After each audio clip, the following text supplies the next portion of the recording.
మనకి ఏదైతే 2 సంవత్సరాల పరిపాలనకు సంబంధించి కాంగ్రెస్ పార్టీకి సంబంధించినటువంటి గ్లోబల్ సమ్మిట్ సంబంధించి ఎవరైనా బాగా మాట్లాడతారేమని చెప్పేసి సభ ఏర్పాటు చేసుకున్నారా ఏంటో తెలియదు, కానీ మొత్తానికి ఆ సమావేశంలో గత ప్రభుత్వం ఏదైతే బీఆర్ఎస్ సర్కార్ చేసినటువంటి అభివృద్ధి కావచ్చు, లేకుంటే కేసీఆర్ చేసినటువంటి వచ్చినటువంటి డెలిగేట్ అక్కడ ఉన్నటువంటి సిచ్యువేషన్ అంతా ఒక్కసారిగా సీన్ అంతా మారిపోయినటువంటి సిచ్యువేషన్ మనం చూసాం. దీనికి సంబంధించి మనతో పాటు ఇదే అంశం సంబంధించి విశ్లేషించడానికి ప్రముఖ రాజకీయ విశ్లేషకులు పాపారావు గారు ఉన్నారు. ఆయన అడిగి మరిన్ని విషయాలు తెలుసుకుందాం. పాపారావు గారు, గుడ్ ఈవినింగ్ అండి. గుడ్ ఈవినింగ్ అండి. గ్లోబల్ సమ్మిట్లో ఏదైతే కాంగ్రెస్ పార్టీ చేసినటువంటి 2 సంవత్సరాలకు సంబంధించి పొగుడతారనుకున్నారో లేకుంటే ఏమనుకున్నారో తెలియదు, కానీ ఏదైతే అదంతా పక్కన ఉంచేసి ఏదైతే కేసీఆర్ విజన్ సంబంధించి కావచ్చు 10 నెలలో అగ్రగామిగా వెళ్ళినటువంటి తెలంగాణ ఉందని చెప్పినటువంటి సందర్భానికి సంబంధించి మీరేమంటారు అసలు? నిన్న 9వ తారీఖు యాక్చువల్గా దీక్షా దివస్, కేసీఆర్ గారి దీక్ష వలన తెలంగాణకి ప్రకటన వచ్చినటువంటి సందర్భం. కానీ అదే రోజు ఒక రకంగా దీక్షా దివస్ వార్తల్లో లేకుండా చేసే ప్రయత్నం కూడా కొంత జరిగింది. దీని ద్వారా పేపర్లన్నీ ఇదే నిండిపోయింది వాళ్ళ తప్పనిసరి స్థితిలో. సో ఏంటంటే ఇక్కడ తెలంగాణ రైజింగ్ అనేది సరే స్పష్టంగా కనపడుతుంది. ఒకటి అవినీతి రైజింగ్ ఇన్ తెలంగాణ, అవినీతి విపరీతంగా పెరుగుతుంది తెలంగాణలో అనేది కనపడుతుంది. సరే ఈయన సమావేశం పెట్టుకున్నారు, బయట నుంచి వచ్చిన వాళ్ళకి ఇక్కడ భాగవతం తెలియదు కాబట్టి వాళ్ళు దీన్ని చూసి తబ్బిబ్బైపోయి ఏదో కొన్ని సర్టిఫికెట్లు ఇచ్చి వెళ్తారో, లేకపోతే కొంత పెట్టుబడులు వస్తాయని ఆశపడి ఉండొచ్చు. కానీ పెట్టుబడుల కథ చూస్తే గనక గత నుంచి నడుస్తున్న కథే. దీనికి ఏమో తెలంగాణ రైజింగ్ అని పేరు పెట్టాడు. గత నుంచి మామూలుగా కాన్ఫెడరేషన్ ఆఫ్ ఇండియన్ ఇండస్ట్రీ పేరు మీద అనేక సార్లు చంద్రబాబు గారు వీళ్ళంతా కూడా ఇట్లాంటి వాళ్ళంతా కూడా వాళ్ళ రాష్ట్రాల్లో సమావేశాలు పెట్టుకుని పారిశ్రామికవేత్తలను ఆహ్వానించి ఎన్నో మెమొరాండమ్ ఆఫ్ అండర్స్టాండింగ్స్ చేసుకుంటా వస్తున్నారు. లక్షల కోట్ల రూపాయలకు మెమొరాండమ్ ఆఫ్ అండర్స్టాండింగ్స్ చేసుకుంటారు. యాక్చువల్ గా గ్రౌండింగ్ అయ్యేది నిజంగా వచ్చే పరిశ్రమల వాటిలో నామమాత్రం. ఊరికి ఆ రోజు ప్రజల్ని ఉబ్బేయటానికి ఏదో చేస్తున్నామని హడావిడి చేసి ప్రజల్ని మభ్యపెట్టడానికి, మధ్యతరగతి ప్రజల్ని ముఖ్యంగా మభ్యపెట్టడానికి ఆ రోజు ఆ కార్యక్రమం ఒక తంతులాగా నిర్వహిస్తారు. అందరూ వచ్చిన పారిశ్రామికవేత్తలు పెట్టుబడులు పెట్టమంటే బాగోదు అన్నట్లుగా అది చేస్తాం ఇది చేస్తాం అని చెప్పి 4 మెమొరాండమ్ ఆఫ్ అండర్స్టాండింగ్స్ రాసుకుని వెళ్ళిపోతాం. తర్వాత అది గ్రౌండ్ అయ్యేది లేదు, ఏమీ లేదు. ఇది మన చరిత్ర అంతా కనపడుతుంది. ఈ తెలంగాణ రైజింగ్ అన్న దానిలో కూడా 5 లక్షల కోట్ల రూపాయల పైన పెట్టుబడులకి వాగ్దానాలని చెప్పి ఎంఓయూలు అవుతాయి. మరి ఏదేమైనా మరి వాస్తవంలో జరగటం కష్టం. ఎందుకంటే తెలంగాణ రైజింగ్ కాదు, తెలంగాణ ఈజ్ ఆన్ డిక్లైన్. గత 2 సంవత్సరాలుగా తెలంగాణ ఈజ్ ఆన్ డిక్లైన్. అన్ని ఇండికేటర్స్ మీద తెలంగాణ వెనక్కి వెళ్తుంది. ముఖ్యంగా లా అండ్ ఆర్డర్ కూడా చూడండి. లా అండ్ ఆర్డర్ తెలంగాణలో ఏ రకంగా ఉందనేది ఈ రోజు చాలా ఇబ్బందికరమైనటువంటి పరిస్థితి. రెండోది, ఇక్కడ మీరు డేటా అంతా చూస్తే తెలంగాణలో డిమాండ్ పత్రం ఉంది. ఈరోజు తెలంగాణలో ప్రజల కొనుగోలు శక్తి గతంలో అవిచ్ఛిన్నంగా గత 10 సంవత్సరాల కాలంలో కేసీఆర్ గారి హయాంలో తెలంగాణలో ప్రజల కొనుగోలు శక్తి అనేది బ్రహ్మాండంగా పెరిగింది.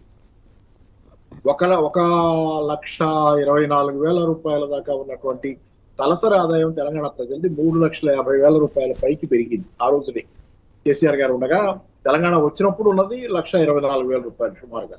అది 3 లక్షల పైకి పెరిగి దేశంలో నెంబర్ 1 స్థానంలో పర్ క్యాపిటల్ ఇన్కమ్ లో తెలంగాణ నిలిచింది.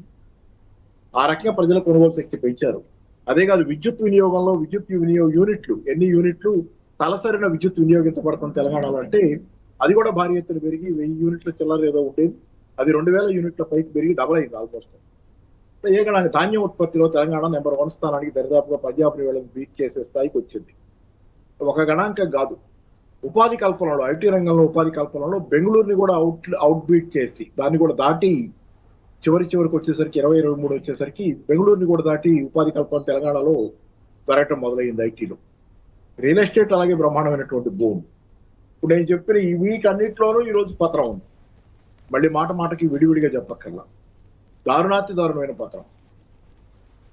జిఎస్టీ వసూళ్లే పడిపోతున్నాయి. జిఎస్టీ వసూళ్లు గతంలో కేసీఆర్ గారు ఉండగా ఎప్పుడు నిరంతరంగా పెరిగినాయి.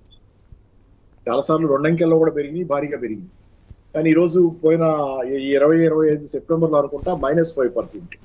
జిఎస్టీ వసూళ్లు అంటే ఏంటి? జిఎస్టీ ఎక్కడి నుంచి వస్తుంది? ప్రజలు ఏం కొన్నా కానీ, ఫుడ్ సూది కొన్నా, కంప్యూటర్ కొన్నా, దాని మీద పడే ట్యాక్సే జిఎస్టీ. అంటే ప్రజలు బాగా కొనుగోలు చేస్తుంటే, వాళ్ళ ఆదాయాలు బాగుంటే, వాళ్ళ లావాదేవీలు, వాళ్ళు చేసే ట్రాన్సాక్షన్స్ బాగా చేస్తుంటే, అంటే వాళ్ళ మార్కెట్లో కొనుగోలు శక్తి బాగుండే వాళ్ళు కొంటే గవర్నమెంట్కి జిఎస్టీ ఆదాయం పెరుగుద్ది. కానీ ఆ స్థితి లేదు. -5% సెప్టెంబర్లో రికార్డ్ అయిందంటే తెలంగాణలో ఉన్న ఆదాయం పడిపోయి జనాల కొనుగోలు శక్తి నెగిటివ్ దిశగా పోతుంది. అదేగా ద్రవ్యోల్బణం. జూన్ జూలై మాసాల్లో, సెప్టెంబర్ అక్టోబర్ మాసాలు, మొత్తం 4 నెలల కాలం ద్రవ్యోల్బణం మైనస్లో ఉంది. ద్రవ్యోల్బణం మామూలుగా విపరీతంగా పెరిగితే ఇబ్బంది. మరి 8%, 9%, 10%, 11% ఇట్లా పెరిగితే ఇంకా కొన్ని దేశాల్లో ఎక్కువ కూడా పెరుగుతుంది, ఇంకా దారుణంగా పెరుగుతుంది. ఏదేమైనా ద్రవ్యోల్బణం విపరీతంగా పెరిగితే ఇబ్బంది. కానీ అసలు పెరగకుండా మైనస్లో ఉన్న అది ఇంకా ప్రమాదం. మైనస్లో ఉందంటే ప్రజల కొనుగోలు శక్తి పడిపోతుందని, మార్కెట్లో డిమాండ్ పడిపోతుందని. సప్లై కంటే డిమాండ్ బాగుంటే ఆటోమేటిక్ గా కొంచెమైనా ద్రవ్యోల్బణం పెరుగుతుంది. ఇది న్యాచురల్ ఫినామినా. అందుకే రిజర్వ్ బ్యాంక్ కూడా 4 to 6% మార్జిన్ ఇది పెట్టుకుంటారు, ఆ బ్రాకెట్ లో ఇది పెట్టుకొని 4 నుంచి 6% దాకా ద్రవ్యోల్బణం ఉండొచ్చు అనేది లెక్కలో ఉంటుంది. లేకపోతే 2 to 4% ఆ మార్జిన్ అది పెట్టుకుంటుంది. దానికంటే కిందకెళ్ళకూడదు, 2% కంటే కిందకెళ్ళకూడదు, 4% కంటారో 6% కూడదు. ఆ మార్జిన్ లో ఉంటే కరెక్ట్ ఎకానమీ బాగా ఫంక్షనల్ గా బాగా ముందుకెళ్తారు. ప్రమాదమే. ఈరోజు మైనస్లోకి వెళ్ళింది. మీకు జూన్ మాసంలో -20, 25, జూలైలో మైనస్, సెప్టెంబర్లో మైనస్, అక్టోబర్లో మైనస్. అక్టోబర్లో మైనస్లో విచిత్రం ఏంటంటే అది మా అన్ని అంతకుముందు ఎప్పుడు ఈ మిగతా 3 నెలల కాలం, అంతకుముందు పడిపోయిన కాలం కంటే కూడా 1% పైన పడిపోయింది. 1.1 ఏదో ఆడి పడింది. అంటే తెలంగాణలో ప్రజల కొనుగోలు శక్తి దారుణంగా పతనం అవుతుంది. హైడ్రా, రియల్ ఎస్టేట్ ఆదాయం, స్టాంప్స్ అండ్ రిజిస్ట్రేషన్ ఆదాయం ఎంత తగ్గిపోయింది తెలంగాణలో, హైదరాబాద్ నగరంలో ఎంత తగ్గింది, ఎన్ని చోట్ల భూములు విలువలు పడిపోతున్నాయి. ఇది ఒక రకమైనటువంటి విషాదకరమైనటువంటి పరిస్థితిలో తెలంగాణ ఈరోజు డబుల్ ఈటింగ్ సర్కార్ కింద పనిచేస్తుంది ఉంది. డబుల్ ఈటింగ్ అంటే ఏంటంటే ఢిల్లీ ఈట్స్ అంటే కాంగ్రెస్ హైకమాండ్ తింటుంది తెలంగాణని, గల్లీలో ఉన్నటువంటి మన కాంగ్రెస్ ప్రభుత్వం, స్థానికంగా ఉన్న కాంగ్రెస్ ప్రభుత్వం కూడా ఇష్టానుసారం వేసేస్తుంది తెలంగాణ అనేది. డబుల్ ఈటింగ్ వాళ్ళది డబుల్ ఇంజన్ కదా బీజేపీ వాళ్ళది, డబుల్ ఇంజన్ సర్కార్ అనే వాళ్ళు. అది డబుల్ ట్రబుల్, అది వేరే విషయం. ఇక్కడ ఇది డబుల్ ఈటింగ్ సర్కార్. ఢిల్లీ టు గల్లీ మొత్తం ఈటింగే. ఈ రకంగా తెలంగాణని పడవ పెట్టి కాంగ్రెస్ హైకమాండ్ వాళ్ళు ఎన్నికల కోసం డబ్బులు ఫండ్స్ కోసం వసూలు చేసుకుంటారు. ఇక్కడ గల్లీలోనే హిల్ట్ లాంటి పాలసీలు తెచ్చి రకరకాలైనటువంటి తెలంగాణలో అనేకమైనటువంటి స్కాములకి తెరలేస్తుంది అనేది ఈ రోజు జరుగుతున్న చర్చ. కాబట్టి తెలంగాణ ఈ రోజు రైజింగ్ అనేది మీరు సబ్మిట్ పెట్టినంత మాత్రాన నమ్మి వచ్చే వాళ్ళు ఎవరు, భ్రమల్లో ఉన్న వాళ్ళు ఎవరు? మొహమాటానికి రఘురామరాజన్ గారు కాంగ్రెస్ అంటే ఆయనకు కొంచెం అభిమానం ఉందనేది మామూలుగా మాట్లాడతారు. బహుశా ఆయన విధానాలు కూడా కాంగ్రెస్ విధానాలు ఆయనకు నచ్చి మాట్లాడచ్చు. కాంగ్రెస్ అంటే ఆయనకు అభిమానం లేకపోయినా విధానాలు కొన్ని బాగున్నాయి కదా, సంక్షేమం ఉందనేది ఆయన మాట్లాడితే ఇప్పుడు అప్పట్లో ఏదో జాతీయ ఉపాధి హామీ పథకం ఇట్లాంటివి కొన్ని మరీ బీజేపీ రచ్చక కాంగ్రెస్ వచ్చి అక్కడ జాతీయ స్థాయిలో యూపీఏ 1, యూపీఏ 2 హయాంలో ఆయన ఏదో తప్పక ఆన్లైన్ వచ్చాడు. ఆయన అమెరికాలో ఉన్నాడు, ఆన్లైన్ లో వచ్చాడు. ఆయన తరచుగా భారతదేశం వచ్చిపోతుంటాడు, చాలా యూనివర్సిటీలో ఉపన్యాసాలు ఇస్తాడు.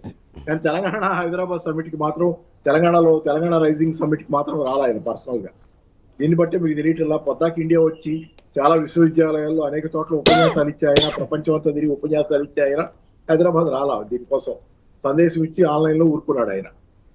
టోనీ బ్లెయిర్ మాజీ ప్రధాని, ఇప్పుడు ప్రధాని కాదు, ఎప్పుడో మాజీ ప్రధాని, ఆయనకు టైం పాస్ వచ్చాడు. వచ్చినా కానీ పాపం నిజాలే చెప్పాడుగా. అక్కడ ఉండి కూడా నిజాలు తెలుసుకున్నాడు ఆయన. తెలంగాణ కేసీఆర్ హయాంలో ఎదిగిందనేది చాలా గొప్పగా అది ఆయన మాటల్లో మంచిగానే చెప్పాడు, ఆయన ఉన్నమాట ఉన్నట్టుగా. అలాగే ఈయన దువ్వూరు సుబ్బారావు గారు మాటలు ఏమి నాంసలా పెద్ద ఆయన. ఎందుకంటే దువ్వూరు సుబ్బారావు గారు ఇక్కడ తెలుగు తెలిసిన ఆయన, తెలుగు భాష తెలిసిన ఆయన, తెలుగు పత్రిక చదవగలదు, లోకల్ గా బాగా చూస్తున్నాడు వీళ్ళని. అందుకని నిర్మోహమాటంగా కేసీఆర్ లేకపోతే ఇది లేదనేది స్పష్టంగా ఆయన చెప్పిన మాటల్లో కేసీఆర్ తెచ్చింది ఇదంతా అనేది. అంటే మిగతాది నువ్వంతా ఉత్తి వేస్ట్ అనేది చెప్పక్కర్లా, ఆ మాట చెప్పక్కర్లా, ఎవరు చెప్పరు కదా గెస్టులు వచ్చి. అందరూ అదే మాట్లాడిపోయారు, ఎవరికి వాడు పై మాటలతో. ఎవరు గ్లోబల్ సమ్మిట్ అంటే ఎవరు వచ్చారు ఇక్కడికి? దువ్వూరు సుబ్బారావు గారు వస్తే మంచిదే, వాళ్ళు గ్లోబల్ లెవెల్ పర్సనాలిటీస్ కాదంటున్నాను నేను. అయితే మీరు గ్లోబల్ సమ్మిట్ అని పెట్టిన తర్వాత గ్లోబల్ లెవెల్లో ఒక టోనీ బ్లేయర్ ఎక్స్పీఎం తప్పితే మాట్లాడింది ఎవరున్నారు? Raghuram Rajan is our man, he's a professor in US, అది వేరే విషయం. మన మనిషి ఇక్కడ మనిషి కింది. దువ్వూరు సుబ్బారావు లేకపోతే ఎవరు? దీస్ ఆర్ అవర్ పీపుల్, తప్పేం లేదు. బయట నుంచి ఎవరున్నారు గ్లోబల్ అన్న తర్వాత మీరు ఏం గ్లోబల్ సమ్మిట్ ఇది? అందరికీ కథ తెలిసిపోయింది. ఏంటంటే మీరు ఎంత గగ్గోలు పెట్టి ఏం చేసినా కానీ అక్కడ వచ్చిన వాయిస్ అల్టిమేట్ గా కత్తివేటుకు నెత్తురు చుక్కలైనటువంటి పరిస్థితి రేవంత్ రెడ్డి గారి పరిస్థితి.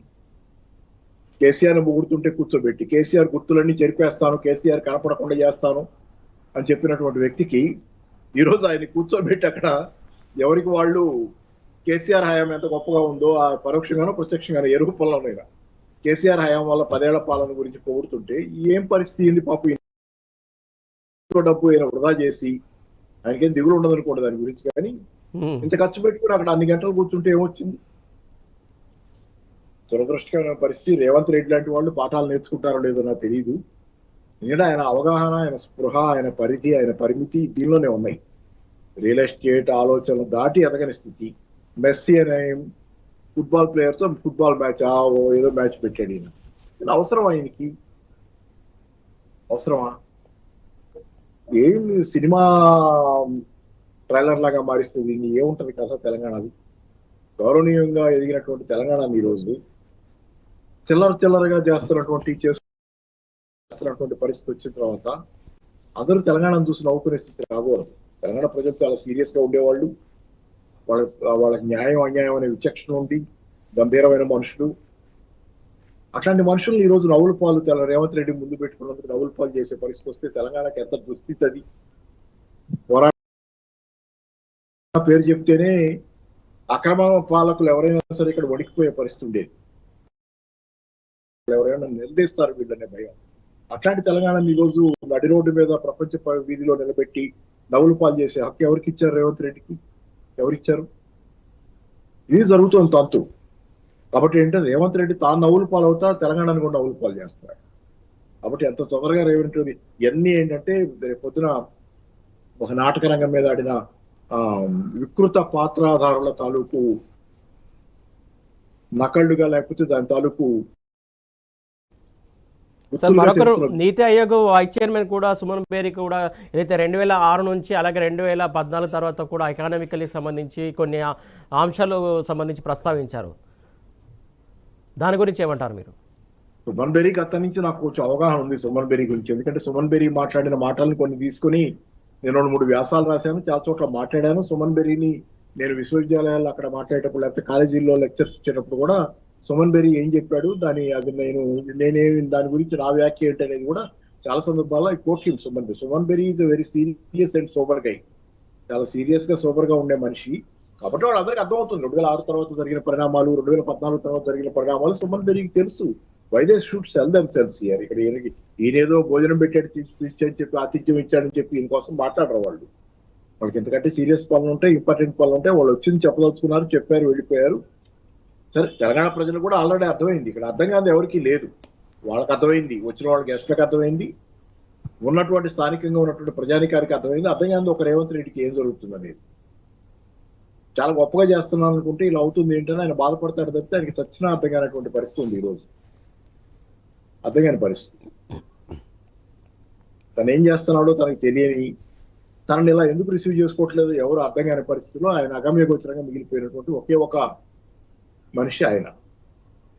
మరి నాకు చాలా విచిత్రం ఏంటంటే కాంగ్రెస్ లో మిగతా నాయకులకు ఎందుకు స్పృహ రావటం లేదు, ఈ రకంగా జరుగుతున్న పరిణామాల్లో వాళ్ళు కళ్ళెందుకు తెరవటం లేదు, కళ్ళెందుకు తెరుచుకోవటం లేదు, కాంగ్రెస్ ఎన్నికల్లో పోటీ చేయడానికి అది పనికొస్తుంది చాలే అనుకుని ఎందుకు ఉంటుందో కాలి కింద నేల కదిలిపోతుంటే తెలంగాణ నేలలో మీద జరుగుతున్న అన్యాయం ఈ రోజు ప్రజలకి రేవంత్ ప్రభుత్వంలో. ఈ అన్యాయానికి కాంగ్రెస్ పార్టీకి రానున్న 20 ఏళ్ళు మినిమం శిక్ష పడుతుంది. తెలంగాణలో రాదు 20 ఏళ్ళు. ఇదంతా తెలిసి కూడా అర్థం చేసుకునే శక్తి కూడా లేని వాళ్ళు ఎందుకు చేస్తున్నారు ఇలా? రాజ్యాంగం పట్టుకుని తిరిగిన రాహుల్ గాంధీ రాజ్యాంగం ఉల్లంఘిస్తుంటే ఇక్కడ అన్యాయంగా ప్రతిదీ ప్రజల మీద దాడులు లాగచాల దగ్గర నుంచి ఎన్ని రకాల దాడులు, హెచ్యు సెంట్రల్ యూనివర్సిటీ దగ్గర నుంచి ఎన్ని చోట్ల ఎన్ని రకాలు జరుగుతున్నాయి. హిల్ట్ పాలసీ తీసుకోండి, కోర్టులో ఉంది. సరే, హిల్ట్ పాలసీ తీసుకోండి, దానిలో వీళ్ళు మాట్లాడే మాటలు ఎలా ఉన్నాయి? తాడి చెట్టు ఎందుకు ఎక్కేమంటే దూడకి బాత కోసం అన్నట్టు చెబుతున్నారు. కాలుష్యాన్ని కంట్రోల్ చేయడానికి అంటారు, ఆదాయం వస్తుంది కదా అంటారు. ఏం జరుగుతుంది తెలంగాణలో? రియల్ ఎస్టేట్ బ్రోకర్ గా ఇప్పుడు నిన్న కూడా చూశాను, ఎన్నో పంచాయతీల్లో 12,000 పంచాయతీల్లో భూములు లీజుకి ఇచ్చే ప్రయత్నం అని పేపర్లో. తెలంగాణ మొత్తాన్ని ప్రపంచ బ్యాంకుకి చంద్రబాబు గురించి ఏదో ఇట్లా మాటలు ఉండేవి. ప్రపంచ బ్యాంకు చంద్రబాబు లింకుల గురించి. మళ్ళీ ఆయన సబ్ ఏజెంట్ ఆయన వచ్చాడు రేవంత్ రెడ్డి. ఈ రకమైనటువంటి వ్యవహార శైలితో తెలంగాణను అమ్మేసేది కొనేసే కార్యక్రమం చాలా దురదృష్టం. దీని మీద చాలా లోతైన పరిశీలన, ప్రజలకు కూడా మంచి ఎడ్యుకేషన్ అవసరం. ఎందుకంటే జరుగుతుంది. రేవంత్ రెడ్డికి ఎట్టి పరిస్థితుల్లో కాంగ్రెస్ పార్టీని గెలిపించరు, రేవంత్ రెడ్డిని గెలిపించరు, అది వేరే విషయం. కానీ తెలంగాణకి డ్యామేజ్ కంట్రోల్ చేసుకోవాలంటే మనం మరి హెల్త్ పాలసీ ఈ రోజు కోర్టులోకి వెళ్ళి కొంత హాల్ట్ అయిందంటే, కొంత దానికి కొంచెం బ్రేక్ పడిందంటే ముందే దాన్ని బయటికి తెచ్చి ప్రజల్లో చర్చ పెట్టి దీని చేయడం వల్ల దాన్ని ముందుకెళ్ళడానికి వీలు కాని పరిస్థితి అయితే ప్రభుత్వానికి వచ్చింది. ముందు కోర్టులో పడింది కేసు. రైట్ అండి.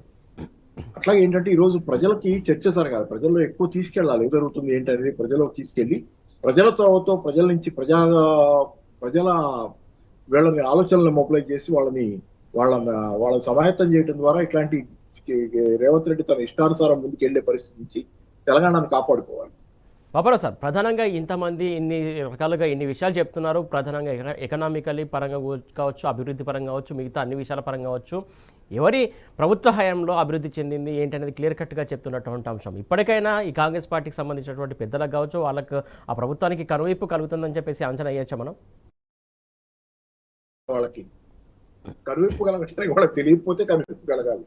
అన్ని తెలిసి చేస్తున్న కార్యక్రమాలు వాళ్ళకి అన్ని తెలుసు. ఎవ్రీథింగ్. అందుకే కొంతమంది చొరవ చేసి, మంత్రుల్లో కూడా కొంతమంది చొరవ చేసి ముందుకొచ్చి రేవంత్ రెడ్డిని సమర్థించడానికి అన్నిసార్లు సాహసించట్లా. ఎప్పుడో తప్పనిసరి స్థితిలో గట్టిగా ఫ్రాడ్ చేయగా మీరంతా మాట్లాడరేంటి, నేనే మాట్లాడుకోవాలని మాట్లాడి బాధపడిపోతాయనా మాట్లాడిపోతున్నారు తప్పితే వాళ్ళు మొక్కుబడి కార్యక్రమంగానే చేస్తున్నారు. వాళ్ళు ఎవరికి అంత కమిట్మెంట్ లేదు.